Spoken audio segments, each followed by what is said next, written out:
I decided that this was for me. Ah, good. Yes, I quite agree with you. I mean, what's the point of being treated like a sheep? I mean, I'm fed up of going abroad being treated like a sheep. What's the point of being carted around in buses surrounded by sweaty mindless oafs from Kettering and Boventry? Their cloth caps and their cardigans and their transistor radios and their Sunday mirrors complaining about the tea, or they don't make it properly here, do they not like it home? And stopping at Majorca and bodegas, selling fish and chips and Watney's Red Barrel and calamaris and two veg, and sitting in cotton sun frocks, squirting Timothy White sun cream all over their puffy, raw, swollen, purulent flesh because they overdid it on the first day. Absolutely, yes, I got it. And being herded into endless hotel Miramars and Bellevues and Bonted Entars with their international luxury modern roomettes and their Watney's Red Barrel and their swimming pools full of fat German businessmen pretending to be acrobats and forming pyramids, climbing the children, barging into the queues, and if you're not at your table spot on 7, you miss your bowl of Campbell's cream and mushroom soup, the first item on the menu of international cuisine. And every Thursday night there's bloody cabaret in the bar, featuring some tiny emaciated dago with 9-inch hips and some big fat bloated tart with her hair bilking down and a big arse presented from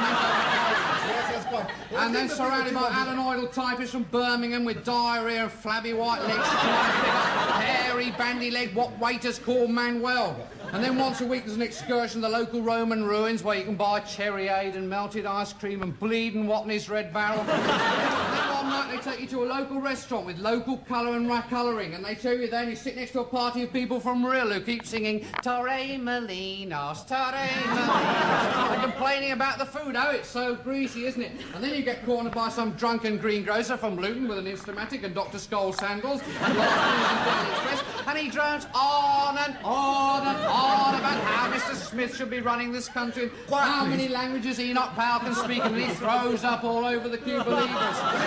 Sending tinted postcards of places they don't know they haven't even visited to, all at number 22. Weather wonderful, our room marked with an X. Wishing we're here. Food very greasy, but we have managed to find this marvellous little place hidden away in the back street where you can get Watney's Red Barrel and cheese. Shut up! And the accordionist place makes it. Shut your bloody gob!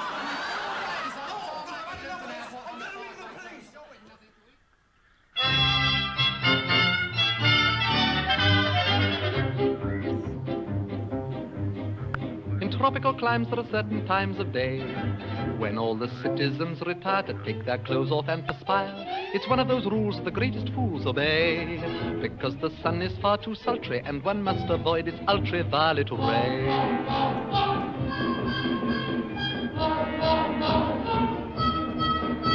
The natives grieve when the white men leave their huts, because they're obviously, definitely nuts. Mad dogs and Englishmen go out in the midday sun. The Japanese don't care to, the Chinese wouldn't dare to. Hindus and Argentines sleep firmly from 12 to 1, but Englishmen deter stars, siesta. In the Philippines they have lovely screens to protect you from the glare. In the Malay states there are hats like plates which the Britishers won't wear.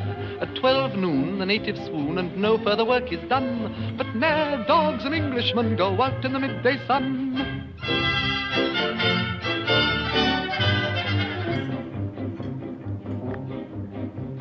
Such a surprise for the eastern eyes to see that though the English are effete, they're quite impervious to heat.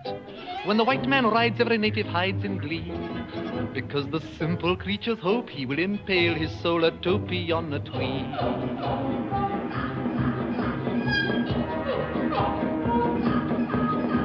It seems such a shame when the English claim the earth, that they give rise to such hilarity and mirth.